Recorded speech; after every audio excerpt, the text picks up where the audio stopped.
Hi friends, welcome back to my channel. ఈరోజు hotel స్టైల్లో దోశలు క్రిస్పీగా రావాలి అంటే దోశ బ్యాటర్ని ఎలా ప్రిపేర్ చేసుకోవాలో వీడియోలో చూపించానండి. వీడియో స్కిప్ చేయకుండా చూడండి.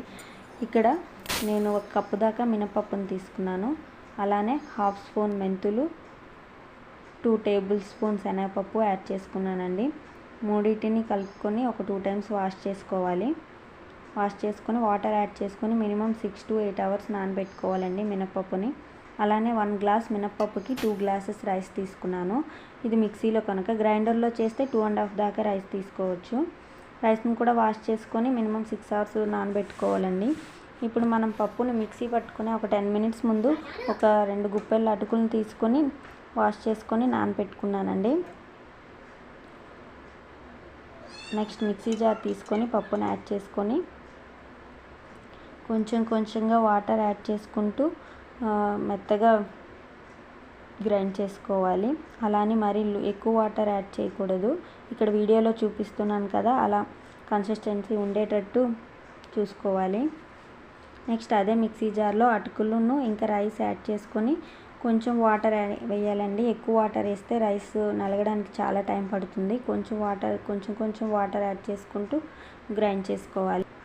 ఇప్పుడు ఈ గ్రైండ్ చేసుకున్న దాన్ని ఇంతకుముందు గ్రైండ్ చేసుకున్న రుబ్బులో వేసుకొని మొత్తం రెండింటిని బాగా మిక్స్ అయ్యేటట్టు కలుపుకోవాలండి.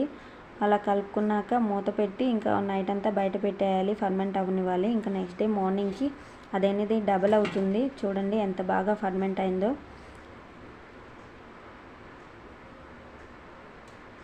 బాగా పులిసి బాగా ఫర్మెంట్ అయింది. ఇప్పుడు ఇందులో మనకి ఎంత కావాలో అంత పిండిని తీసుకొని మిగతా పిండిని ఫ్రిడ్జ్లో పెట్టుకొని స్టోర్ చేసుకోవచ్చండి. 2 days దాకా బాగుంటుంది.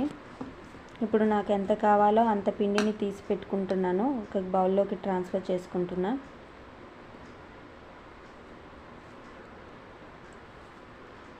ఇంకా అందులో కొంచెం సాల్ట్ అండ్ వాటర్ యాడ్ చేసుకొని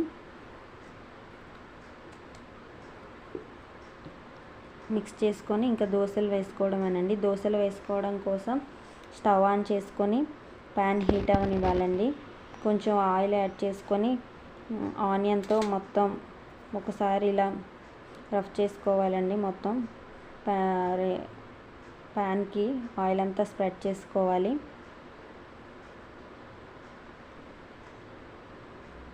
ప్యాన్ హీట్ అయ్యాక హై ఫ్లేమ్లో మంటను ఉంచి దోశ వేసుకోవాలండి.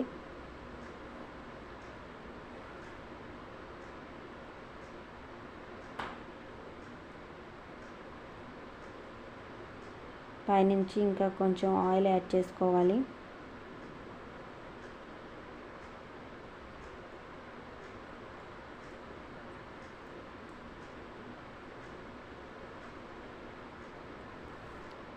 అంతే అండి, సింపుల్గా క్రిస్పీగా క్రంచీగా ఉండే దోశ అయితే రెడీ అండి. దీన్ని పల్లీ చట్నీ, టమాటో చట్నీ అన్నిటి కాంబినేషన్లో చాలా బాగుంటుంది. Thanks for watching. ప్లీజ్ నా వీడియో కనుక మీకు నచ్చినట్టయితే like, share and subscribe my channel.